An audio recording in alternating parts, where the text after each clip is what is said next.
ਵਾਹਿਗੁਰੂ ਜੀ ਕਾ ਖਾਲਸਾ ਵਾਹਿਗੁਰੂ ਜੀ ਕੀ ਫਤਿਹ। ਅੱਗੇ ਸਾਖੀ 15ਵੀਂ ਚੱਲੀ। ਦੋਹਰਾ। ਮਹਾਰਾਜ ਪੂਰਨ ਪ੍ਰਭु कृपानाथ बलवंत चले अम्बाले शहर को साधु सिंह महंत। चौपई। वहाँ जायकर डेरा कीनो संगत आईसु आद दीनो।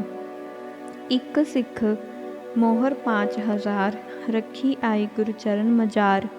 एक सिख ने हथ जोड़ के अर्ज करी जी, मैं बड़ा भारी गरीब हाँ। एक श्री गुरु तेग बहादुर जी का मैं सिख हूँ, मेरे को दसवंत देने का हुक्म है। सच्चे पातशाह, अभी मेरे को 5000 मोहर मिले हैं। खेत के अंदर बहुत दिन की ज़मीन में दबी हुई सी, सो आप अपने लंगर में दसवंत पाओ पर अमृत छकाओ। अमृत छकाए कर सिंह सजाया ਤਾਂ ਇੱਕ ਪੰਡਤ ਅਰਜ਼ ਕਰੀ ਜੀ, ਅਸੀਂ ਬਹੁਤ ਮੰਤਰ ਪੜ੍ਹਦੇ ਹਾਂ, ਗਾਇਤਰੀ ਮੰਤਰ ਮ੍ਰਿਤੰਜਯ ਮੰਤਰ ਪੜ੍ਹਦੇ ਹਾਂ, ਦੇਵਤੇ ਪ੍ਰਸੰਨ ਨਹੀਂ ਹੋਤੇ। ਬਚਨ ਕੀਤਾ, ਤੁਸੀਂ ਜਪਜੀ ਮੰਤਰ ਪੜ੍ਹਿਆ ਕਰੋ ਤਾਂ ਸੁਖ ਪਾਓਗੇ। ਆਗਿਆਮਾਨ ਪੰਡਤ ਸਿੰਘ ਸੱਜ ਗਿਆ। ਖੰਡੇ ਦਾ ਅੰਮ੍ਰਿਤ ਛਕ ਕੇ श्री गुरु जी महाराज खुश हुए, हुक्मनामा दिया और पटने शहर को भेज दिया। दूसरे दिन पूर्णमासी का व्रत रखो। सिंगो प्यारियो, हुक्म मानकर पूर्णमासी का व्रत रखा। निराहार परमेश्वर की गोद में पुच्चा दिंदी है। जे दुध आहार रखे तां चंद्रमा दे लोक पहुँचा दिंदी है। जे मिठी चीज़ खा के रखे तां सूरज दे लोक में पहुँचा देवेगी। जे अठी पहरी अन्न छक के रखे तां अन्नपूर्णा होवेगी और प्रसन्न रहेगा। अन्न की टोट ना आवेगी। जो रख के क्रोध करेगा तां देह दुखी रहेगी। उस रोज क्रोध ना करे, सारा पुण्य फलेगा। द्वादशी सिखां को प्रसाद छका के छके, फलोहार भी छका के छके।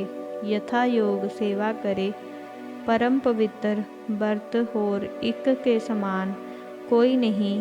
इसके तुल इसका फल यह है, शुद्ध भावना से रखे, दुध पुत्र मिले, वैरी मित्र होए। सब सिंह मिलकर जपजी साहब का पाठ करे। 35 अखरी का पाठ करो, 118 वेर करो। जो सिख पूर्णमासी का व्रत रखेगा या रखावेगा, भजन कर जागरण करे, निहाल होवेगा। सर्व मनोरथ गुरु जी पूरन करनगे। रामकली महला पंजवा। बीज मरंत हरे कीर्तन गाओ, आगे मिले निथावे थाओ। गुरु पूरे के चरण लागू, जन्म जन्म का सोया जागू। दर्शन गुरु का करे, गुरुद्वारियाँ के दर्शन करे, दिन रात भजन करे। श्री गुरु नानक जी उसके सर्व कारज पूर्ण करनगे। लांगरियों को हुक्म हुआ कि दूध चोकर, सिंगाड़ियों को आम का कड़ा प्रसाद करवाओ। सिंह आज्ञा मान रसद लैन को गए। पुनर श्री गुरु महाराज जी आराम करते पे। प्रातःकाल उठकर स्नान किया। पश्चात रागी सिंगा ने आशा की बार का प्रारंभ किया, दीवान लगाया। श्री गुरु जी दीन दयाल कमर कसा कर तखत पर विराजमान आन हुए। यथावाक गुरुपुरा मेरा गुरुपुरा। रागी सिंह ऐसे शब्द पढ़कर कीर्तन करने लगे। सुन कर मैणनदाब दे सिख संत आन गुरु की चरनी लगे। भेटा रुपया मोहर पैसा बहुत चढ़िया। दिन भर दीनानाथ व्रत पूर्णमासी का रखिया और सब सिख संगत नामदान स्नान कथा कीर्तन आदि दिन भर किया। श्री गुरु महाराज जी के हजूर व्रत पूर्णमासी का सतगुरु दीन दयाल जी कृपा करके कोठे साहिब तंबू साहिब क्यारे साहिब दा वरतंत दसो जी। तां गुरु जी बचन किया। श्री कृष्ण भगवान जी राजे विराट को और संता भगतां को उपदेश किया सी अपने स्वरूप दा। राजे ते संतां ने हाथ जोड़कर प्रार्थना करी, हे भगवान, जैसे आपने मथुरा वृंदावन आदि स्थानों में कलोल किए हैं, तैसे इस स्थान में भी करिए जी। देखिए कैसा अद्भुत जंगल है।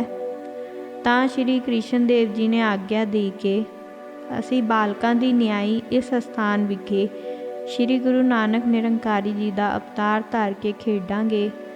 ਤੰਬੂ ਸਾਹਿਬ ਵਿਖੇ ਰਾਜੇ ਵਿਰਾਟ को कृष्ण भगवान जी ने योग अभ्यास दसिया सी। क्यारे साहिब दुर्वासा जी अपने सिखा को प्राणायाम उर्द मंत्र का जाप जपाया। तिस समय उस स्थान विखे रावी नदी का प्रवाह बगदा सी। हे सिखो, नानकपुरी माल साहिब टोबा साहिब परम पवित्र तीर्थ है। जो दर्शन करे सो गुरु का परम प्यारा मित्र है। दोहरा सतगुर मौन सो धार के बैठे लाए ध्यान, कलम सो लगे बनावे लिखारी सिंह महान। आगे साखी 16वीं चली। दोहरा करके सबको अति खुश चले गुरु बड़भाग, मेला मागी मुक्तसर करने को मन लाग। श्री गुरु महाराज दीन दयाल जी ने समूह सिखा संगतां भगतां सने तैयारी करी। धीरे धीरे चले रस्ते में सिखा को दर्शन दे कृतार्थ करते सिंह सजाते मुक्तसर के विखे आए। तंबू लगवाए स्नान ध्यान कर दीवान लगाए कर बैठे।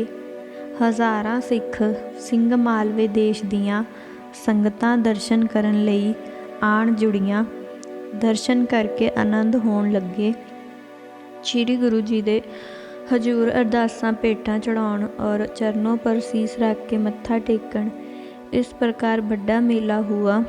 50 लांगरी प्रीत से प्रसाद बनावे, आनंद से प्रसाद भोजन कर छक लेवें। अंगीठे सुलगा दिए। पाला अंगीठियों को देख कर दूर को भाग गया। भला मुल्क सतगुरु जी देख प्रसन्न हुए।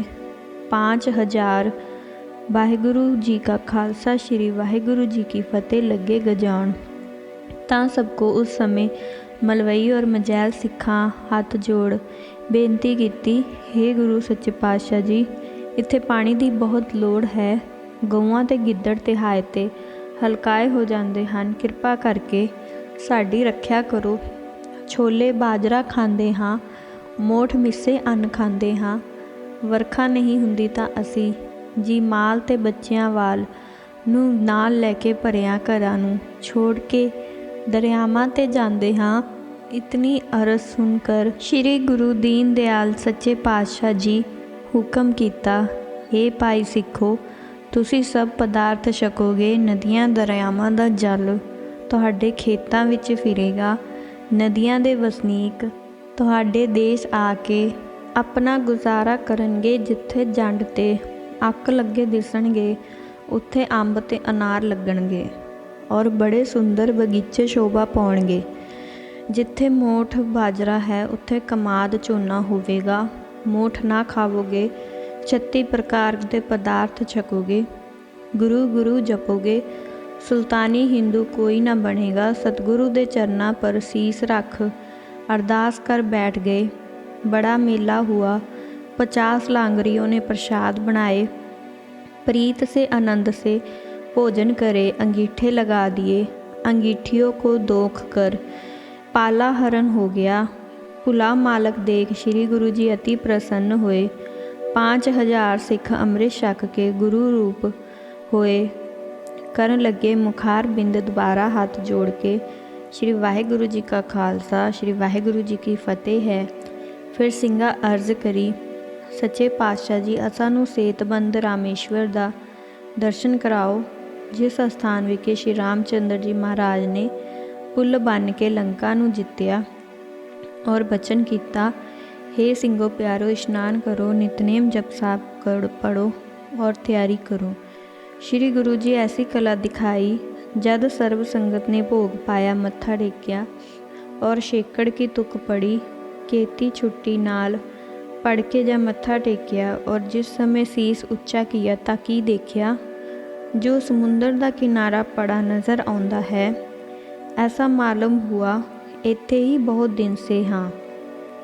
कड़ाह प्रसाद कराया। दर्शन श्री गुरु जी का लागे करन। इतने में श्री गुरु जी के दर्शन को समुंदर ब्राह्मण का रूप धार के आन खड़ा हुआ। हीरे मोती भेंटां लेकर ਮੱਥਾ ਟੇਕੇ ਬੈਠ ਗਿਆ। ਫਿਰ ਪਿੱਛੇ ਮੱਛਾਂ ਦਾ ਰਾਜਾ ਆਇਆ, ਕਛੂਆਂ ਦਾ ਰਾਜਾ ਆਇਆ ਔਰ ਅਨੇਕ ਜੀਵ ਜੰਤ ਆਏ। ਸਰਨੀ ਹੋਏ ਤਾਂ ਗੁਰੂ ਜੀ ਬੜੀ ਖੁਸ਼ੀ ਕੀਤੀ। ਥਾਪੀ देकर पूछा, तुसी कौन हो? समुंदर ब्राह्मण रूप में होकर बोला, मैं आपका दास हाँ। और कच्छू ने कहा, जब भगवान आप दीन दयाल कच्छ अवतार हो, समुंदर मथन कराया सी देवतियां और दैंतां दे हत्ती, मैं उन्हां दी अंश विचों हाँ। मेरा नाम श्वेत पात है। मच्छ कहा, मैं तो उस मच्छ की औलाद हाँ जी, जिस मच्छ पर चढ़ सी श्री गुरु नानक जी समुंदर विखे सैर किए। इत्थे मेरा नाम समुंदर राव है जी। असी सब कोई आपके दास हाँ, साडे धन भाग है, तुसी साडे पर चढ़कर सैर समुंदर का करो। सतगुरु आज्ञा करी, हे सिखो तुसी डरना नहीं। इतना कहकर गुरु जी असवार हुए तो सैर करते गुरु जी पार चले गए। पार जाए उतरे बड़े आनंद संयुक्त डेरा किया, बहुत पदार्थ छकाए और छके। वहाँ का राजा दर्शन करने को आया। उस अर्ज करी जी कि साड़ी कतेब विच लिखा है जे जो इत्थे हिंदुआं दा गुरु आवेगा सो आप आकर सानू दीदार दिता है। जागे गुरु नानक जी भी इत्थे आकर बैठे सी। दो चाकर उन्हां दे संग सन। उन्हां पास अर्ज करी सी कि सानू अपने मुल्क नू लै चलो। तब महाराज प्रसन्न होकर कहा कि साडे मसनद पर 10वां गुरु गोबिंद सिंह बैठेगा, पुन बू इत्थे आवेगा, तब तुसां उन्हां नू कहना। सो सब बात साडे बड़े राजे कहंदे कहंदे मर गए हैं। हुण तुसी दया करके असां नू अपने मुल्क लै चलो जी, तुहाडी टहल करांगे। असी किसी का धर्म जबरदस्ती नहीं बिगाड़ांगे। तो गुरु जी दयाल हो के कहा, तपो राज राजो नरक, शब्द कली काती राजे का साई, धर्म पंथ करे उडरिया, कले मैं बेद अथर बनू हुआ, नाओ खुदाई अलो पया। राजे रयत सिकदार कोई न रहस्यो, हट पट्टन बाजार हुक्मी टहस्यो। तां सतगुर कहा, हे भाई तुसी साडे नाल चलो, थोड़े ही दिनां विखे तुहाडा गुरु जी राज करा देणगे। तुसां साडे सिखां नाल मिल के रहना, पराई इस्त्री ना फड़ियो, गरीब ते जोर ना दिखाओ, कुड़ी होई ना मारे ते सती भी कोई ना होवे। रस्ते सबराओ, विधवा लै ਸਿੰਘਾਂ ਨੂੰ ਤਿਆਰ कर। पुरवंदर आए पहुँचे, उन्हां ਨੂੰ वर दे राज बख्श। श्री मुखवाक शब्द कीता, तोड़नगे पहाड़ अरासान कुरासान के पुन, आप हड़म्बे देश को गए। दोहरा, श्री गुरु पुरवंदर से गए हड़बंदे देश, अमृत छकावने लगे राखे, सिर पर केस। भाई जी बोलो वाहिगुरु जी का खालसा, वाहिगुरु जी की फतेह।